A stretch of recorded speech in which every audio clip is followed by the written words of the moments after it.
In order to get inventory on your estate, look at the entitlement, look at the things that you're actually going to have to go and measure.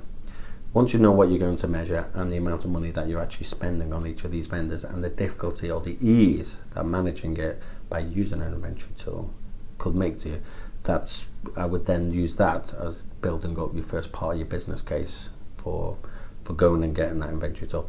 Always think about inventory as being not just delivering to Sam. So this is stuff then that delivers information to you that you can then use to deliver, such as your blacklist to security. You can also use it for your config management team. You can also use it for your help desk. It delivers to lots of different areas of the business, not just to Sam.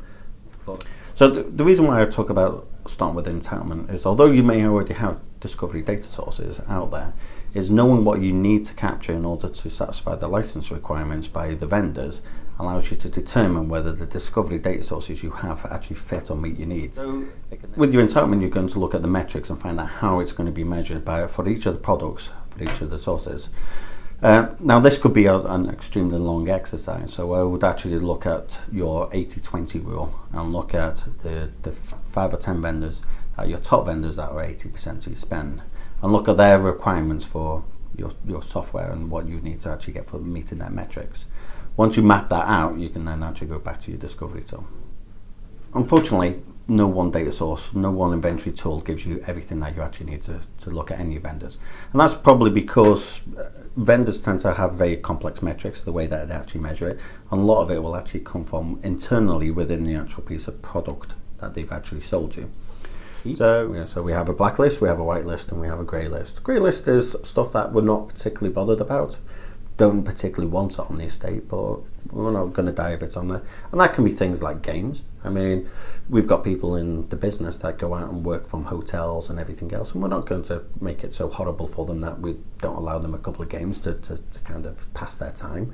But as long as it's licensed to them and licensed properly. So that tends to go on our grey list. Our blacklist is the stuff we don't want on the estate, which is any sort of like BitTorrents or anything like that could cause security issues for us. So all of those exceptions, we deal with by going directly to the people, reminding them of the policies that are in there, removing it from their machines, and then putting them on a list that if there's another violation, then it goes over to security to be dealt with in that way. And you should be working closely with your security team in order to build these policies and educate your users. And the same with the whole of the SAM process is you should be educating your users on what SAM does and how SAM delivers to the business.